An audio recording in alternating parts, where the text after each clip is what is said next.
우리 돈 살기 좋은데 왜 거래가 안 되는지 몰라 라고 하는 거는 그냥 여러분만 살기 좋다고 생각해서 그래요.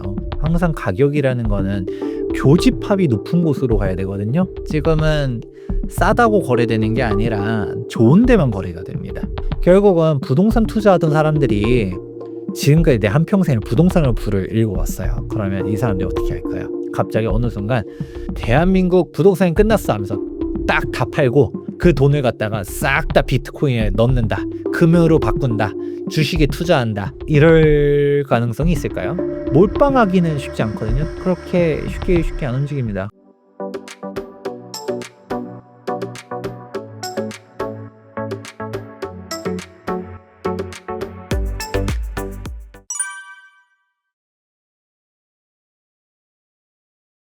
지금은 싸다고 거래되는 게 아니라 좋은 데만 거래가 됩니다.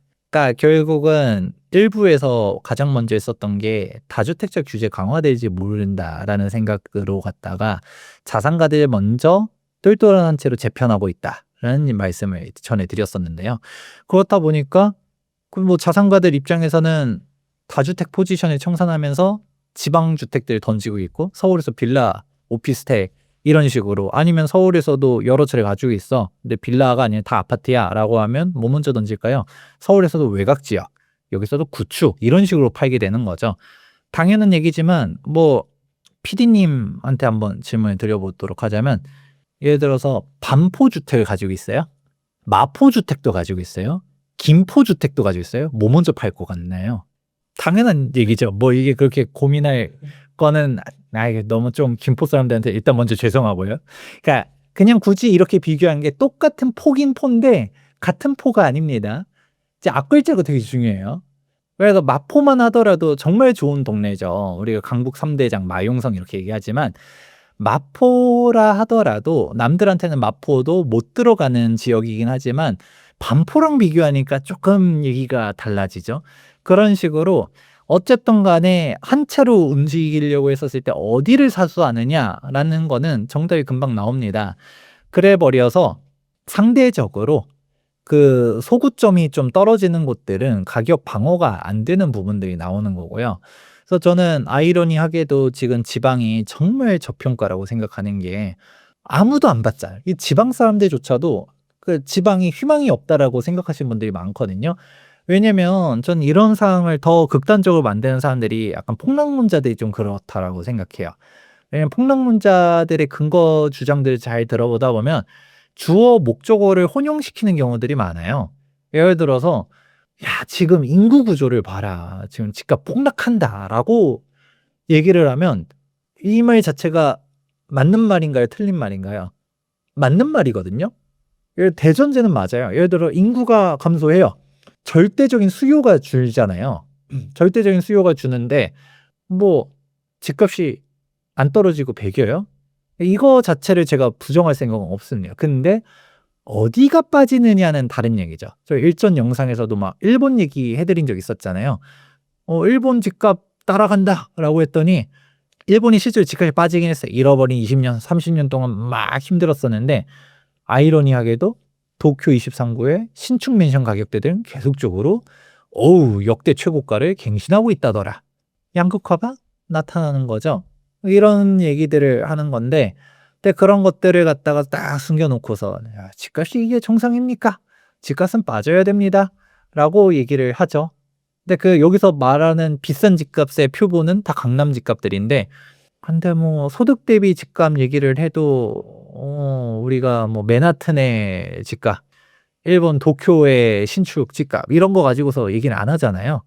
그러니까 뭔가 비교 대상들이 약간 조금 애매하게 통계를 입맛에 맞춰서 쓰는 사람들이 있어요. 그런 것들을 잘 결론을 지어 보다 보면, '아, 내가 가고 싶은 곳이 빠지느냐.'라는 거는 다시금 생각해 볼 필요성이 있거든요.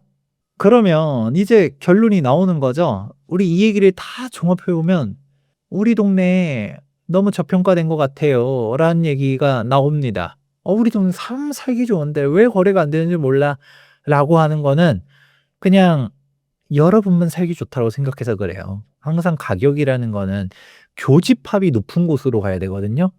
"아 나는 강남이 왜 그렇게 비싼지 모르겠어."라고 하지만 나는 강남에 관심 없어도 강남에 관심 있는 사람이 많으면 많을수록 거기 가격은 높은 거예요. 나는 뭐 산 좋고 물 좋고 공기 좋은 곳을 좋아할 수 있겠죠. 근데 산 좋고 물 좋고 공기 좋은 곳을 원하는 사람이 생각보다 적어. 그러면 집값은 안 높은 거고요. 아니면 산 좋고 물 좋고 공기 좋은 곳을 원하는 사람이 많다 하더라도 그 물 좋고 이런 곳들이 너무 많아. 우리가 산지에 있는 집들이 너무 많아. 그러면 결국 뭐예요? 집값이란 건 수요와 공급이잖아요. 공급이 너무 많단 거죠. 그러면 집값이 또 못 받쳐줍니다. 그러니까 이런 상황들을 보셔야 되는 건데 그러면 이제 딱 답이 나오는 거죠. 아이고 자꾸 이제 집값 떨어진다고 말하는 사람들이 계속적으로 집값 빠진다, 빠진다, 빠진다라는 얘기를 하는데 결국은 부동산 투자하던 사람들이 지금까지 내 한평생을 부동산으로 불을 일궈왔어요. 그러면 이 사람들이 어떻게 할까요? 갑자기 어느 순간 대한민국 부동산이 끝났어 하면서 딱 다 팔고 나는 월세로 바꾼 다음에 그 돈을 갖다가 싹 다 비트코인에 넣는다. 금으로 바꾼다. 주식에 투자한다. 이럴 가능성이 있을까요? 뭔가 포트폴리오 측면에서 조금 일부씩 분산할 수 있어도 몰빵하기는 쉽지 않거든요. 특히 다른 투자자도 아니고 부동산 투자자는 대체로 부동산에서 부동산을 옮기는 경우들이 대다수이기 때문에 오히려 지방에 대한 이런 안 좋은 얘기들이 많으면 많을수록 어떤 식으로 행동하느냐. 지방에 있는 부동산을 빼서 서울로 간다든가 이런 식으로 바꿔나가는 식들을 하면 했지 그렇게 쉽게 안 움직입니다. 그래서 오히려 자꾸 부동산에 대한 저주 섞인 담론들을 펼치는 사람들 덕분에 지방 사람들이 갑자기 가만히 생각해 보다 보니까 부동산 가격이 빠진대. 근데 자꾸 인구가 감소하고 막 이제 지방 소멸하고 얘기 들르다 보니까 내인 것 같아. 그러니까 오히려 이 정도로 지방이 무너질 게 아니라고 저는 생각을 해요. 더군다나 지방이라 해서 다 같은 지방이 아니라고 생각하거든요. 저는 광역시들 정도 되는 급들은 살아남는다라고 봅니다. 근데 그런 거 생각 없이 그냥 다 던져야 된대. 지방은 희망이 없어. 라는 식으로 가버리다 보니까 지방 집값들이 힘을 못 쓰는 것도 그런 공포 담론들을 보면서 당연히 집을 안 살려는 사람들은 안 사게 되는 거고 집을 사야겠다. 그래도 집은 있어야지라고 생각하는 사람들조차도 집이 있긴 있어야 되는데 그 집이 어디 있어야 되는가를 생각해 보니까 오르는 데가 딱 뻔히 보여지는 거죠. 그런 쪽으로 가다 보니까 수요가 확 갈리는 거고요. 그러니까 이제 답이 나오죠. 이제 예전에는 싸면 가성비 따지면서 이 돈이면 이런 것들이 있었는데 이제는 거꾸로 갑니다. 굳이 이 부동산을 사야 될까? 그리고 이제는 수익률이나 이런 걸로 못 가는 게 다주택자 규제 때문이에요, 다주택자. 제가 결국 얘기해 드렸잖아요. 우리가 부동산에서는 수익률로 얘기하질 않습니다. 오히려 막 아파트 비판하는 사람들 중에서 뭔 얘기해요. "야 저거 그 강남 아파트 몇십억씩 하는데 월세 수익률 해 봤자 2%도 안 된다더라. 저걸 뭐하러 사냐."라고 얘기하는데 그런데 여러분들에게 수익률이 진짜 높은 상품을 추천해 드릴 수 있습니다. 지금 빌라랑 오피스의 수익률이 역대 최고입니다. "이게 뭔 소리야?"라고 하게 되면 답이 나와요. 뭐냐? 지금 빌라는 전세 사기니 뭐니 하면서 막 사고들이 터지고 다들 빌라 팔고 이러니까 매매 금액은 빠졌어요. 근데 우리가 전세 금액도 빠집니다. 왜? 전세 사기 이슈 나오면서 사람들이 빌라 전세는 들어가면 안 돼. 빌라 전세는 사기야라는 인식들이 막 박혀 있잖아요. 그러니까 빌라가 월세화가 어마어마하게 많이 진행됐습니다. 사실 전세 제도를 비판하는 사람들도 있지만 근데 되게 웃긴 게 전세 제도가 월세에 강력한 대항마다 보니까 대한민국 월세가 정말 낮거든요. 근데 지금 이미 빌라랑 오피스텔들은 전세보다 월세 비중이 더 높아졌습니다. 왜냐? 전세가 안 맞아지니까. 지금 전세가 단순히 전세 사기라는 것들 때문에 이제 임차인들에 대한 인식들도 막 안 좋아지면서 안 들어가려는 것도 있지만 전세 보증 보험 비율을 강화한다든가 이런 식으로 갔다가 아니 전세 보증이 안 된대. 그러면서 전세 시세가 계속적으로 깎여 나가는 것도 있어요. 그러니까 임대인들 입장에서는 '내가 이 금액을 전세에 놓느니 차라리 월세 받겠다. 반전세를 돌리겠다.'라는 사람들이 많아지거든요.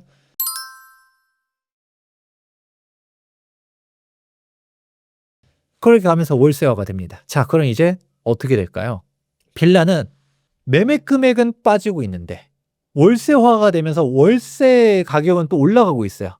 그러면 매가는 떨어졌는데 월세는 높아졌어. 수익률이 높아졌다는 얘기죠. 그래서 지금 빌라 오피스텔은 월세가 역대 최고입니다. 그러면 여러분들한테 야 월세 수익률 6% 7% 되는데 빌라 사세요 라고 하면 살까요? 안 사잖아요. 왜 안 사요? 주택수에 잡히니까. 그러니까 결국 이게 모든 것들이 돌고 돕니다. 다주택자 규제 때문에 누군가는 오 월세 수익률 괜찮은데 라고 하면서 실제로 다주택자라고 해서 다 적폐 취급을 하는 게 아니라 뭐 내 집은 하나 살고 계신 어르신들 중에서 빌라나 오피스텔 하나씩 사가지고 이걸로 월세 몇십만 원씩 받아가지고 그냥 애들한테 손 벌리기보다는 내 노후 자금 쓰고 생활비 써야지라고 하시는 분들도 되게 많거든요. 근데 그분들을 갖다가 다주택 적폐 취급하면서 다 세금을 두들겨 때리니까 그분들이 억 하면서 이제 던지잖아요. 그러면서 지금 빌라 가격이 빠지고 있습니다. 근데 이게 되게 재밌는 게 대한민국이 폐쇄 경제면 그럼 누군가는 정말 헐값에 빌라를 주어 가지고 수익을 낼 수도 있어요. 근데 지금 한국 사람들은 갖다가 주택수로 규제를 다 꽁꽁 묶어 버리니까 빌라를 못 사죠. 근데 이 시장을 누가 지금 깨고 있냐? 외국인들이 깨고 있습니다. 대한민국 규제는 어떤 식으로 걸리게 돼요? 세대를 기준으로 갖다가 규제를 하게 됩니다. 예를 들어서 4인 가족입니다. 아빠, 엄마, 아들, 딸이 있어요. 그러면 만 30 소득 혼인 셋 중 하나를 만족하고서 별도의 독립주거 공간을 갖추게 되면 우리가 세법상 독립세대주라고 얘기해요. 근데 그게 아니다. 뭐 단순히 대학생이에요. 소득이 없어. 근데 대학 가려고 서울로 자취를 하고 있어. 세대는 분리돼 있지만 독립세대주가 아니겠죠. 세대 1입니다. 자, 이런 개념을 일단 알고 있는 상태에서 다주택자가 되면 어떤 문제들이 발생할까요? 우리 일부에서 영상 다시 보면 좋을 것 같은데 양도세, 종부세, 취득세 막 종합적으로 세금들이 폭탄같이 터지기 시작합니다. 여기서 또 임대소득세도 다주택자들 같은 경우는 또 문제가 생기게 되는데 그러면 예를 들어서 각각 다 1주택씩 가지고 있다 하더라도 우리는 1인 1주택이에요. 근데 세대 기준으로 보게 되면 4주택자죠. 어우 적폐 패밀리네. 세금을 엄청 때려서 혼내줘야겠어. 이렇게 생각하게 되면 어떻게 될까요? 이거 뭐 팔아야지 뭐 별 수 있어요. 근데 중국인 가족이 있다라고 가정해 볼게요. 아빠, 엄마, 아들, 딸이 있는데 중국인 가족들이 한국을 잘 보다 보니까 어우 한국 부동산 가격 너무 싼 것 같아요 하면서 확유자본이 막 몰려옵니다. 그래서 딱 샀더니 한국 정부는 이걸 판단을 못해요. 아빠랑 엄마랑 아들이랑 딸이랑 같은 1세대인지 우리가 판단이 못하죠. 왜냐면 가족관계 증명서라든가 그런 서류가 중국에도 있는지 없는지 모르겠고 영국이나 미국이라든가 이런 데 있는지 없는지 전 잘 모르겠어요. 근데 있다 하더라도 뭐 위조하면 뭐 알 도리가 있나요? 그런 거 제출하라고도 안 하지만 그러면 매번 주택 거래할 때마다 미국이나 아니면 영국이나 중국 대사관 전화해 가지고 이거 서류 진짜인지 확인해 주세요. 뭐 이런 절차가 있을까요? 모르죠. 그럼 어떻게 할 수 있어요? 그러니까 이게 어떻게 따지면 다주택자 규제가 내국인 역차별이라고도 할 수 있거든요. 아니 이제는 인별과세로 저는 바꿔야 된다고 생각해요. 아니 어느 시대인데 지금 사회가 달라졌잖아요. 이제 핵가족화가 되고 있고 각자 개별적으로 살고 있는데 세대라는 그런 구시대적인 기준으로 갖다가 다 똑같이 규제하는 게 맞을까요? 그걸 갖다가 아니 가족 구성원마다 다 상황이 다를 수 있죠. 애가 서울로 자취를 가는데 대학 때문에 갔는데 뭐 월세를 내면서 자취를 할 수도 있겠지만 좀 여유가 있어서 월세 아까우니까 뭐 내 집 마련해 줄 수도 있잖아요. 뭐 여기서 말하는 내 집 마련이 꼭 막 완전 금수저래 가지고 비싼 아파트를 사 주고가 아니라 그냥 빌라 몇 억 안 되는 거 그걸 사줄 수도 있는 거잖아요. 지금 월세가 너무 높아. 그러니까 월세 수익률이 지금 빌라가 높다면서요. 그러면 월세 내느리 그냥 내 집 마련 하나 사줄게. 원룸, 투룸 사줄게. 이럴 수도 있는 건데 그런 것들은 다 깡그리 무시해 버리고서 주택수를 규제를 하다 보니까 오히려 한국 사람들은 지금 수익률이 빌라 오피스텔이 높아졌다 하더라도 못 사게 만들어 버리고. 근데 우리 중국 동포들은 어떻게 할 수 있나요? 어우, 월세 수익률 개이득이네. 내 집 마련할 수 있는 거죠. 좀 그렇게 가고 있고 이게 지금 개인으로 봤을 때도 그런 건데 지금 또 뭐가 이슈가 되고 있냐. 지금 외국 기관들 자금들도 몰려오고 있습니다. 여러분 기사 조금만 찾아보다 보면 미국의, 영국의 부동산 전문 운영사들이 와 가지고 한국의 임대차 시장이 이제 수익률이 괜찮아졌네 하면서 온다라고 합니다. 근데 한국의 수익률이 괜찮아졌다는 게 아파트 수익률이 괜찮아진 게 아니거든요. 아파트는 여전히 수익률이 되게 낮아요. 빌라 오피스텔 수익률이 좋아졌다는 얘기입니다. 그 한국의 임대차 시장이 뛰어든 겁니다. 예전에는 그 임대차를 누가 했었어요? 한국 사람들이. 한국 사람이 임대료를 받고 뭐하고 하면서 굴러갔었었는데 외국계 기업들이 보니까 한국 임대 시장들 괜찮네. 지금 신촌 쪽에는 원룸도 월세가 뭐 100만 원 넘어갔는데도 등장했다라고 하잖아요. 그런 식으로 가다 보니까 이제는 임대 사업해도 괜찮을 것 같아 하면서 참여합니다. 이거 국부 유출 아닌가요? 우리가 코쟁이들한테 월세 내는 게 이게 좋은 사회인가요? 그러니까 사실 전 잘 모르겠어요. 또 캐나다 연기금도 한국 부동산 투자하겠다고 진출한다. 뭐다 하는데 근데 이런 게 저는 옳은가? 저는 사실 규제를 정말 싫어하고 그런 뭐 시장 자유주의를 지지하는 사람이지만 주택에 한해서는 뭐 제가 상업용 부동산까지는 모르겠습니다. 근데 주택 같은 경우는 필수제잖아요. 외국 자본을 열어서 좋을 게 없다라고 생각하는 사람이긴 합니다. 그러니까 이거는 오히려 부동산 가격만 보면 외국 자본이 들어오면 어떻게 될까요? 부동산이 더 올라가요. 그럼 저는 유주택자야. 그리고 서울에 가지고 있어. 신축을 가지고 있어. 그러면 솔직히 중국 자본 들어오고 미국 자본 들어오고 캐나다 자본 들어오고 그러면 서울 집값 더 올라가거든요. 되게 재밌는 통계가 외국인들의 주택 매수 비중을 보게 되면 서울 수도권이 70%가 넘어간다고 합니다. 외국인들이 지방 관심 없어요. 다 서울 수도권을 가거든요. 그런 식으로 가는 만큼 결국은 관심 있는 데들 뻔히 보이죠. 왜냐면 한국 사람들조차도 지금 지방 사람들이 서울 투자를 열심히 하는데 외국은 지방을 알까요? 관심 없거든요. 다 서울로 들어옵니다. 그럼 서울 집값 폭등하기 시작하면 유주택자 입장에서는 이거 좋은 거 아니에요? 그렇지만 저는 제 이득만 생각하면 외국 자본 들어오는 거 환영해야 되는데 저는 이게 대한민국 국민으로서 좋지 않다고 봅니다. 우리 중국인 임대인한테 열심히 월세 내는 사회가 좋은 사회일까요? 전 그렇지 않다고 보거든요. 그러면 결국은 이런 주택수에 대한 규제들 아니 내국인들만 규제하면서 집 못 사게 하는 게 아니라 그럼 외국인들도 못 사게 하든가 외국 법인들 못 사게 하든가 근데 그게 아니잖아요. 그러니까 약간 조금 자꾸 자국민들만 차별하는 게 아닌가라는 생각들도 합니다. 근데 이런 것들이 종합하다 보면 결국은 왜 한국 사람들이 우리 최초의 질문이 뭐였나요? 예전에는 집값 싸면 샀는데 왜 안 살까? 주택수에 대한 규제 때문이다. 근데 이런 주택수에 대한 규제들이 오히려 사람들이 안 사는 주택들 수익률이 좋아지게 만드는 현상이 나왔었고 왜냐? 집값은 빠지는데 아무도 안 사니까. 근데 월세화가 되면서 수익률이 좋아졌네. 이거를 외국인들이 주워 담고 있다. 이런 사회는 좀 바뀌어야 되지 않을까라고 저는 심각하게 우려하고 있습니다.